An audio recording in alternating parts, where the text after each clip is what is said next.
story ko. So, eto na. Yan. So, as usual, nakatatlong turok ulit. Nahirapan kasi manipis na yung aking ugat. So, yung pangatlo, medyo masakit. Nahabol talaga yung ugat. Yung una pumutok. So, ganito to. Monthly. Ganito siya. Babalik ako bukas para sa check up naman. Basta ito isang buong linggo, puro hospital ako.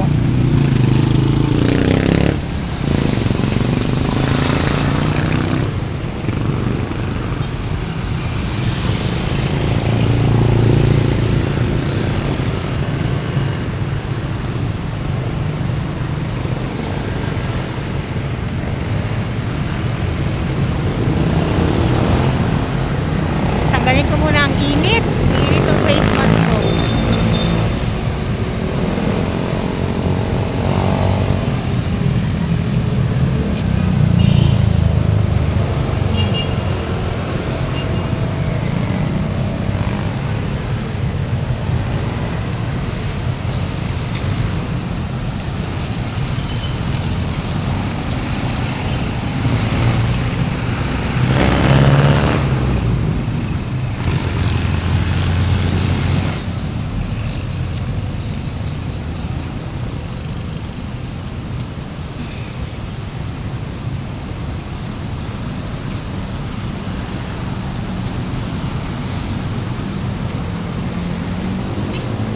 So, doon pa ako sasakay.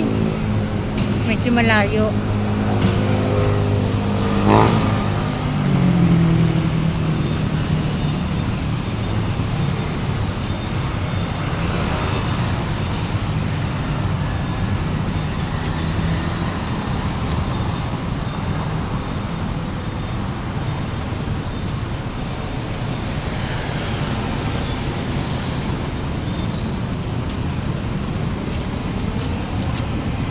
Papahinga muna kasi medyo hinihingal. So, side effect na rin ng mga gamot ko. So, mabilis kaming hingalin. So, nakatubig na rin yung lungs ko. So, baka next month, confine ulit ako sa hospital para sipsipin yung tubig sa baga ko. So, laging ganun. Every 6 months or 5 months, nagkakatubig yung lungs. So, kailangan sipsipin siya. Tanggalin. Kasi mabilis kaming hingalin. So, tinanong ko yung doktor, side effect daw ng mga chemo drugs. So, gano'n. Yan.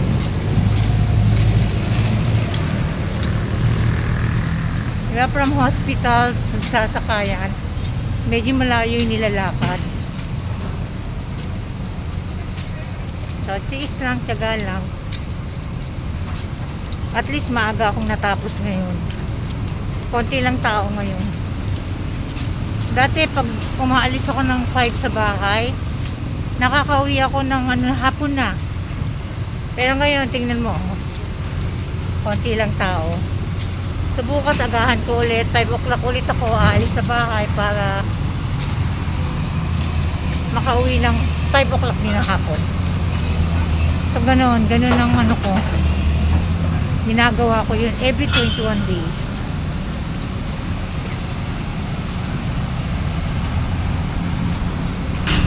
So mga ka-warrior, tiyaga lang tayo, laban lang. Face lang. Kasama natin si God. Layo pa.